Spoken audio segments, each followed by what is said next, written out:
провода, ток по рукам, телефон на все голоса говорит: пора, пора.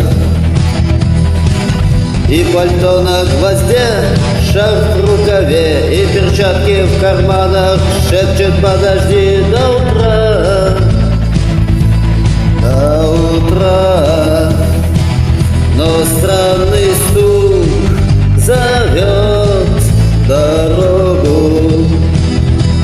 Может сердце, а может стук в дверь.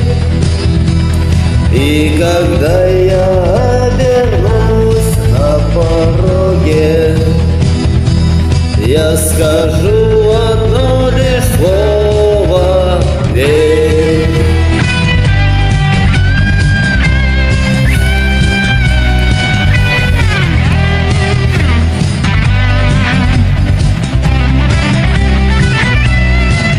И опять на вокзал, и опять поездам, и опять проводник выдаст белье и чай,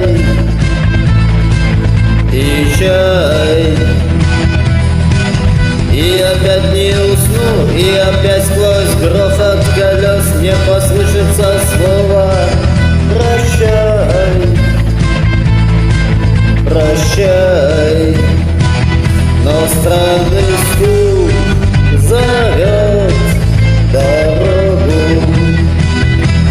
Может сердце, а может стук в дверь. И когда я обернусь на пороге, я скажу одно лишь слово: верь. Но странный стук зовет дорогу. Может сердце, а может стук в дверь. И когда